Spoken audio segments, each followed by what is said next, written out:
Hello everyone, मैं हूँ आशिका सिन्हा और स्वागत है आपका स्कूल शिक्षा के इस ऑनलाइन लर्निंग प्लेटफॉर्म पे। आज की इस वीडियो में हम लोग बात करने वाले हैं सीएचएस 9th के सोशल साइंस सेक्शन के सिलेबस के बारे में। जैसा कि आपको पता है, आपके सीएचएस में 5 सेक्शंस होते हैं, उसमें से सोशल साइंस का भी एक सेक्शन होता है जिसमें 20 क्वेश्चन आते हैं। आपका जैसे 5 सेक्शन कौन कौन से है, तो मैथ्स है, ठीक है, साइंस है, सोशल साइंस है, इंग्लिश है और हिंदी है। तो जो हर एक सेक्शन है उससे आपके 20 क्वेश्चंस 20 एमसीक्यूज आते हैं, ठीक है। तो आपके सोशल साइंस से कितने क्वेश्चंस आ रहे हैं? 20 क्वेश्चंस आ रहे हैं, जो एक एक मार्क का होता है, ठीक है। तो ये 20 क्वेश्चंस आपके कहाँ से आते हैं, कौन से टॉपिक से आते हैं, क्या क्या आपको पढ़ना चाहिए और क्या अच्छे से पढ़ना चाहिए, किन पर ज्यादा ध्यान देना चाहिए, इन सारी चीजों के बारे में हम लोग बात करने वाले हैं। जो भी आपके सवाल है, चाहे वो जीके से रिलेटेड हो, चाहे वो एनसीईआरटी से रिलेटेड हो या फिर करंट अफेयर से रिलेटेड हो, हर एक चीज हम लोग यहाँ समझेंगे, ठीक है। तो सबसे पहले बात करते हैं सिलेबस के बारे में। तो आपको सबसे ज्यादा किस चीज पर ध्यान देने की जरूरत है? तो आपको पता है ये 9th का एंट्रेंस है, आप 9th में एडमिशन लोगे तो आपको पूरा का पूरा 8th का जो सिलेबस है, ठीक है, 8th का जो आपका सिलेबस है उस पे ही ध्यान देना है। चाहे वो कोई भी सेक्शन हो, आपको मैथ्स हो, साइंस हो, ठीक है, इंग्लिश हिंदी तो अलग है, उसमें वो ग्रामर वाला पोर्शन आता है तो वो अलग चीज है। लेकिन अगर आप मैथ्स, सोशल साइंस और साइंस की बात करते हो तो हर एक चीज आपकी 8th के लेवल पे ही होगी, ठीक है। और अगर सोशल साइंस की बात करूं, साथ साथ इसमें साइंस भी इंक्लूडेड होता है, लेकिन सोशल साइंस की बात करूं तो एनसीईआरटी आपकी मस्ट, मतलब आपको एनसीईआरटी पढ़नी ही है। अगर आप एनसीईआरटी नहीं पढ़ते, ठीक है, तो बहुत कम चांसेस आपके क्वेश्चन बनने के, क्योंकि आप देखोगे जो पैटर्न जब से चेंज हुआ है, जैसे आप देखोगे 2024 में और इस साल 2025 में जो पूरा पैटर्न था वो आपका एनसीईआरटी पे था। एक एक क्वेश्चन आपके एनसीईआरटी से पूछे गए थे। जैसे हम लोग देखेंगे 2024 में करंट अफेयर से भी क्वेश्चन आए थे और साइड से भी, स्टैटिक से भी क्वेश्चन आए थे, मतलब एनसीईआरटी के बाहर से। लेकिन 2025 में 20 आउट ऑफ 20 क्वेश्चंस, 20 के 20 क्वेश्चन आपके एनसीईआरटी से ही आए थे, क्लास 8 के एनसीईआरटी से, ठीक है। तो ये आपको पता होना चाहिए। तो एनसीईआरटी बाबू आपके लिए सबसे बेस्ट चीज है सोशल साइंस के लिए, क्योंकि वो लिमिटेड है, आपको उतना ही पढ़ना और उससे ही क्वेश्चंस आ रहे हैं, ठीक है। तो आगे बात करते हैं कि आप पढ़ना है तो कैसे पढ़ना है ना, क्या क्या चीजें पढ़नी है। तो क्या बस एनसीईआरटी पढ़ के रख दे? नहीं। तो हम लोग पहले समझते हैं कि सबसे पहले आपका सिलेबस क्या है। जैसे अगर मैं हिस्ट्री की बात करूं तो हिस्ट्री में आप देखोगे जो भी आपके 8 के 8 चैप्टर डिलीट भी हुए चैप्टर, तो पुराने वाले नहीं पढ़ने हैं हमें, जो नए चैप्टर है, मतलब नए भी नहीं है, जो डिलीट होकर जो न्यू सिलेबस आपका हुआ है न्यू एनसीईआरटी में, वो आपको समझना है। जैसे आपका पहला chapter how, when and where है ना, इसमें हम लोग क्या समझते हैं कि मॉडर्न हिस्ट्री, जो आपको 8th में बेसिकली मॉडर्न हिस्ट्री पढ़नी है, आधुनिक इतिहास पढ़ना है। तो इसमें हम लोग समझते हैं कि कैसे डेट्स वगैरह दिए जाते हैं, आधुनिक इतिहास के स्रोत क्या है, सोर्सेस क्या है, हमें कैसे उस इतिहास के बारे में पता चलता है। फिर नेक्स्ट आपका चैप्टर आता है फ्रॉम ट्रेड टू टेरिटरी, जहां पे बताया गया है कि कैसे अंग्रेज जो ब्रिटिश थे वो यहाँ पे ट्रेड करने आए हैं एंड देन वो जो अपना एम्पायर है, अपना साम्राज्य है, वो एस्टेब्लिश कर लेते हैं। रूलिंग द कंट्री साइड में हमें समझना है कि वो कैसे टैक्स वाला सिस्टम, ये सारी चीज लाए थे, है ना। 3 सेटलमेंट्स हमें पढ़ने हैं। Tribals, dikus and the vision of a golden age में हमें ट्राइब्स के बारे में देखना है कि ट्राइब्स के साथ, जनजातियों के साथ अंग्रेजों ने कैसा दुर्व्यवहार किया था। फिर आते हैं व्हेन पीपल रिबल, जिसमें बेसिकली हमें रिवॉल्ट ऑफ 1857 के बारे में पढ़ना होता है। फिर आता है civilising the native, educating the nation. इस वाले चैप्टर में हमें देखना है कि कैसे अंग्रेजों ने हमारा एजुकेशन सिस्टम, जो हमारी शिक्षा प्रणाली जो है, वो कैसे बदल दी थी, ठीक है। फिर आते हैं विमेन, कास्ट एंड रिफॉर्म। इस चैप्टर में हमें विमेन और कास्ट की क्या सिचुएशन थी अंग्रेजों के आने से पहले एंड उनके आने के बाद, और कौन कौन से सुधार हुए, रिफॉर्म्स हुए, ये भी हमें समझ। आगे बात करते हैं the making of the national movement. इसमें हमें देखना है 1850 से लेकर 1947 तक क्या सिनारियो रहा, ठीक है। 70s से लेकर 1940s तक, यानी 47 तक क्या सिनारियो रहता है, कैसे हम लोग आजाद होते हैं, ये सारी चीज हमें इस चैप्टर में देखनी है। तो ये जो 8 के 8 चैप्टर है, ये आपके लिए काफी ज्यादा इंपॉर्टेंट है। अगर मैं बात करूं कि एकदम हमेशा किससे क्वेश्चन आने के चांसेस है, तो आपका ये वाला जो चैप्टर है, ठीक है, इससे क्वेश्चन आने के खूब चांसेस है, इस वाले से भी आने के खूब चांसेस है, ठीक है। और जो आपका ये चैप्टर है, ये चारों आपके मोस्ट इंपॉर्टेंट है। नहीं भी पढ़ के जाओ पूरा, अभी तो आपके पास बहुत सारा टाइम है, लेकिन ये चैप्टर, 4 चैप्टर आपके बहुत ज्यादा स्ट्रॉन्ग होने चाहिए, ठीक है। तो इससे क्वेश्चन बनने के काफी ज्यादा चांसेस होते हैं, जो हमेशा आए। आगे बात करते हैं तो सिविक्स या फिर पॉलिटिकल साइंस, ये आपके कितने 7-8 चैप्टर है इसमें भी। तो इंडियन कॉन्स्टिट्यूशन के बारे में आपको पढ़ना है, सेक्युलरिज्म के बारे में पढ़ना है, मतलब धर्मनिरपेक्षता कि कैसे हमारा भारत देश सेक्युलर है, कैसे ये बाकी देशों से अलग है ना। पार्लियामेंट के बारे में आपको समझना है, पार्लियामेंट में लोकसभा, राज्यसभा, है ना, ये सारी चीज वो सब समझना है। जुडिशरी के बारे में, हाई कोर्ट, सुप्रीम कोर्ट, है ना, जजेस के बारे में जानना है। मार्जिनलाइजेशन को समझना है। मार्जिनलाइजेशन क्या होता है, जब एक ग्रुप ऑफ पीपल को हम लोग साइड लाइन कर देते हैं समाज से। तो जैसे जो माइनॉरिटी होती, मतलब जैसे मुस्लिम्स हो गए, है ना, या फिर दूसरे कास्ट के लोग हो गए, एससी हो गए, एसटी हो गए, ओबीसी हो गए, इन सब के बारे में, ट्राइब्स हो गए, उन सब के बारे में लिखना, वो तो एसटी में ही आ गया। फिर आते हैं कन्फ्रंटिंग मार्जिनलाइजेशन। इस चैप्टर में हमें पढ़ना है कि मार्जिनलाइजेशन को सुधारा कैसे जा सकता है, उसको ठीक कैसे किया जा सकता है, और कौन कौन से एक्ट सरकार ने लाए। फिर आते हैं पब्लिक फैसिलिटीज। इवन ये जो चैप्टर है आपके सैनिक स्कूल में भी हेल्प करेगा। जैसे सैनिक स्कूल में डायरेक्ट एक क्वेश्चन आया था, व्हाट इज पब्लिक फैसिलिटी करके, ठीक है।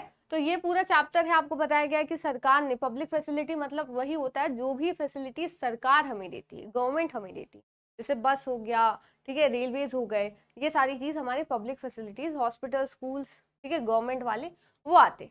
लॉज एंड सोशल जस्टिस में हमें सिंपल लॉ का मीनिंग समझना है, सोशल जस्टिस क्या होता है, कैसे दी जाती है, इन सब चीजों के बारे में हमने यहाँ पे समझना है, ठीक है।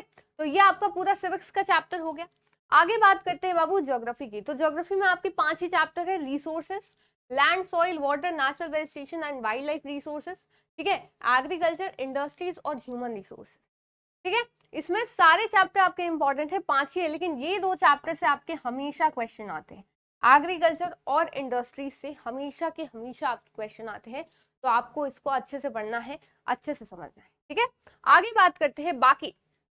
आगे आता है आपका कि स्टैटिक जीके और करंट अफेयर का फिर क्या। तो क्या मैम सिर्फ हम एनसीईआरटी पढ़कर छोड़ देंगे, सिर्फ एनसीईआरटी ही पढ़ लेंगे क्या, उससे हमारा काम हो जाएगा? नहीं। जैसे इस बार का आप क्वेश्चन देखोगे तो हाँ, उसमें सिर्फ और सिर्फ एनसीईआरटी से क्वेश्चन आए थे, लेकिन पहले के आप क्वेश्चन देखोगे तो वहां पे स्टैटिक से भी क्वेश्चन पूछा गया है। तो मैम स्टैटिक में क्या पढ़े और कितना ज्यादा पढ़ना होगा, तो मैं बता दूं कि आपको स्टैटिक में जो भी अभी मैं चैप्टर दिखाऊंगी, चाहे वो किसी भी पोर्शन का हो, हिस्ट्री का हो, सिविक्स का हो या ज्योग्राफी का हो, तो आपको टेंशन नहीं लेने की बहुत सारा पढ़ना, उसमें जो बेसिक बेसिक चीजें हैं वही आपको पढ़नी है, वही आपको समझनी है, ठीक है। अब इसका कोई एग्जैक्ट सिलेबस नहीं है एनसीईआरटी की तरह कि यही चैप्टर बस बुक से देख लो हो जाएगा, उसमें आप कहीं से ही पढ़ सकते हो, लेकिन उसमें जो बेसिक चीजें हैं जिससे आपके नॉर्मली जनरली क्वेश्चन बनते, इजी ही क्वेश्चन होते हैं, तो वो आपको बस पढ़ लेने हैं, ठीक है। और करंट अफेयर की अभी हम लोग बात करेंगे, जीके के पहले चैप्टर्स देख लेते हैं। जैसे हिस्ट्री में 3 होता है आपका, एंशिएंट होता है, मेडिवल होता है एंड मॉडर्न होता है। तो एंशिएंट में, प्राचीन इतिहास में हम क्या क्या पढ़ेंगे, हड़प्पन सिविलाइजेशन को पढ़ेंगे, ठीक है, थोड़ा देखेंगे। वैदिक काल के बारे में देखेंगे, महाजनपद जो काल था, है ना, मगध एम्पायर जो साथ साथ आया था, जो हम लोग बिंबिसार, अजातशत्रु, इन सबको देखते हैं। फिर आता है बाबू बुद्धिज्म और जैनिज्म पढ़ना है, मौर्यों के बारे में पढ़ना है, गुप्त के बारे में पढ़ना, और वर्धन एम्पायर, वर्धन डायनेस्टी कह सकते हो, हर्षवर्धन के बारे में बेसिकली हमें पढ़ना है, ठीक है। फिर आते हैं मेडिवल पे। मेडिवल में बाबू हमें इन्वेजन ऑफ मुस्लिम, 3 इन्वेजन हुए थे, है ना, किसके किसके, सबसे पहला मोहम्मद बिन कासिम का हुआ था, ठीक है, 711 में।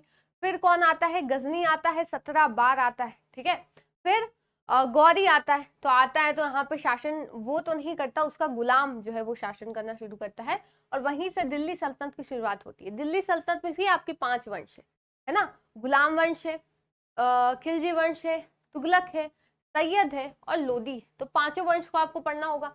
विजयनगर एम्पायर के बारे में आपको पढ़ना है, जो कि आज के टाइम पे जिसको हम्पी नाम से जाना जाता है। हम्पी कहाँ है बाबू, कर्नाटका में, ठीक है।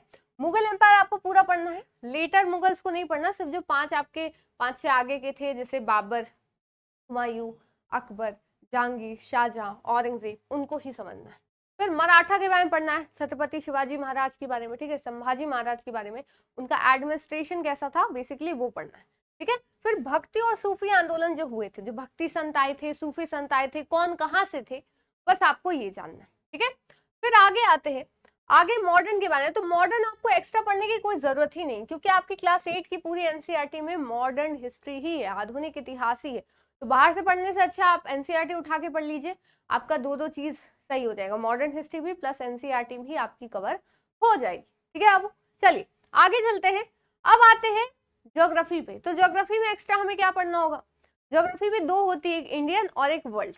तो अगर बेसिक की बात करें तो आपको इंडिया के बारे में पहले समझना होगा, है ना, इंडिया कौन से लैटिट्यूड पे पड़ता है, इंडिया कौन से लॉन्गिट्यूड पे पड़ता है, ठीक है, इंडिया की कौन कौन से कंट्री से बॉर्डर लगती है, इंडिया की कैपिटल मतलब कौन कौन से स्टेट्स है, कौन कौन से कैपिटल्स है, ये बेसिक बेसिक चीजें। फिर लैंड फॉर्म यहाँ के, जैसे आप देखते हो इंडिया कोई एक लैंड फॉर्म में नहीं है कि पहाड़ ही है बस, इंडिया में हर एक चीज है ना, माउंटेन्स है, प्लेन्स है, ठीक है, और डेजर्ट्स है, प्लाट्यूज है, हर एक चीज समझनी है। फिर आते हैं पूरा का पूरा रिवर सिस्टम। जैसे इंडिया में दो रिवर सिस्टम है, एक हिमालयन रिवर सिस्टम जो जनरली नॉर्थ में रहता है, और एक पेनिनसुलर रिवर सिस्टम जो कि प्रायद्वीपीय नदियां होती है, ठीक है, हिमालय नदियां होती है। तो दोनों को आपको पढ़ना है, गंगा यमुना, ठीक है, तापी, फिर महानदी, इन सबको समझना है आपको। फिर सॉइल जो इंडिया के ढेर सारे हैं, अलग अलग जगह पे, अलग अलग लैंड पे अलग अलग सॉइल। फिर क्लाइमेट के बारे में थोड़ा समझना है, जैसे मानसून वगैरह कैसे आता है, ये सारी चीज आपको बेसिकली पढ़नी है। वर्ल्ड ज्योग्राफी की बात करूँ तो सोलर सिस्टम को पढ़ना है, ठीक है। फिर आते हैं अर्थ के बारे में पढ़ना, अर्थ के अंदर क्या है, कोर है, क्रस्ट है, ठीक है, मैंटल है, और साथ साथ मूवमेंट में रोटेशन हो गया आपका, रेवोल्यूशन हो गया। हमें तीनों पढ़ना है, एटमॉस्फेयर, लिथोस्फेयर और हाइड्रोस्फेयर। एटमॉस्फेयर में आपको पूरा पांचों लेयर पढ़ना होगा, लिथोस्फेयर में कौन कौन से कॉन्टिनेंट आते हैं, और हाइड्रोस्फेयर में आपके कौन कौन से ओशियंस है इंडिया में, वो आपको समझ, ठीक है। फिर लैटिट्यूड्स और लॉन्गिट्यूड्स आपको पढ़ने होंगे, क्योंकि अर्थ पे कितने लैटिट्यूड्स है, कितने लॉन्गिट्यूड्स है, दोनों को मिलाकर क्या कहते हैं, ग्रिड कहते हैं। तो ये सारी चीज, ठीक है, तो ये आपका पूरा ज्योग्राफी हो गया जो आपको समझना है। फिर आते हैं आगे इंडियन पॉलिटी, ठीक है। इंडियन पॉलिटी में आपको समझना है भारत का जो कॉन्स्टिट्यूशन है उसको समझना होगा आपको। जैसे मेकिंग ऑफ इंडियन कॉन्स्टिट्यूशन की कैसे बना, कैसे कॉन्स्टिट्यूएंट असेंबली थी, कितने मेंबर्स थे, कब कब कौन सी चीज अडॉप्ट की गई, कौन कौन से संविधान से, किस किस देश के संविधान से क्या क्या चीजें ली गई, ये सब। फिर फंडामेंटल राइट्स आपको समझने हैं, फंडामेंटल ड्यूटीज जो 11 है हमारी वो समझना है। डीपीएसपी यानी directive principles of state policy, मतलब इसमें क्या है कि जो चीजें अब तक लॉ नहीं बनी लेकिन हमारे कॉन्स्टिट्यूशन में लिखा है कि ये चीजें लॉ होनी चाहिए, वो लिखा हुआ है। आप उसको फोर्स नहीं कर सकते कि लॉ इसको बना दो, बस एक तरह से गाइडलाइन लिखिए कि ऐसा ऐसा देश होना चाहिए, ठीक है। फिर आते हैं पीएम, प्राइम मिनिस्टर, प्रेसिडेंट, इनके बारे में बेसिक चीजें पढ़ ली। पार्लियामेंट को समझ लिया, लोकसभा, राज्यसभा जो आपके एनसीईआरटी में मिल जाएगा, और पंचायत, ठीक है, पंचायत से भी क्वेश्चन आने लगे, जैसे आपने सैनिक स्कूल में भी इससे डायरेक्ट क्वेश्चन आ गया था। तो ये सारी चीजें आपको समझनी है। तो हमने स्टैटिक में भी देख लिया, एनसीईआरटी भी देख ली। अब बात करते हैं जीके की। तो क्या जीके यहाँ खत्म हो गया? नहीं, मतलब सोशल साइंस में कुछ भी सर्टेन नहीं है, ठीक है, एनसीईआरटी ही आपकी सर्टेन है, बाकी कुछ नहीं।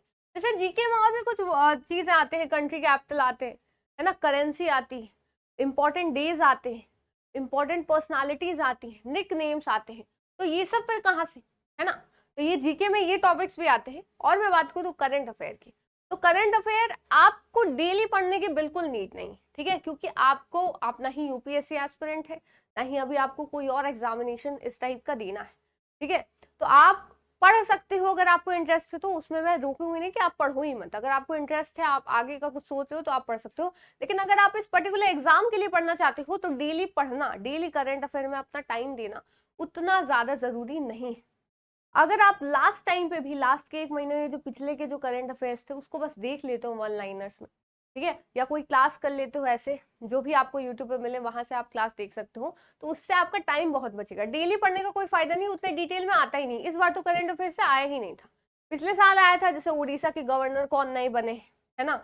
फिर एक अभिनव बिंद्रा से एक क्वेश्चन आया था, क्योंकि वो न्यूज में थे तो पूछ लिया गया था वो किस स्पोर्ट से रिलेटेड है। तो इतने बेसिक सवाल आते हैं, तो डेली पढ़ने का आपको भी मतलब नहीं दिखेगा अगर आप पढ़ भी लो तो, ठीक है। तो डेली पढ़ने की जरूरत नहीं, ये आप लास्ट टाइम के लिए छोड़ सकते हो। जो मंथली करंट अफेयर्स आते हैं वो आप देख सकते हो, ठीक है, हर एक जगह बहुत सारा कंटेंट अवेलेबल है हर एक जगह पे, तो आप इसको समझ सकते हो, ठीक है। तो जीके और करंट अफेयर मेरे हिसाब से आपको समझ में आएगा।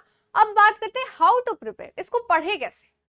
तो सबसे पहले तो आपको, अभी आपके पास टाइम है तो अभी से ही शुरू कर दीजिए, ठीक है, अभी से ही शुरू कर दीजिए। आप क्या करिए, सिंपल, सबसे पहले तो एनसीईआरटी पढ़ना शुरू करिए, ठीक है। क्या पढ़ना शुरू करिए? एनसीईआरटी उठाइए सोशल साइंस की, और उसको क्या करिए, पढ़ना जो है शुरू करिए।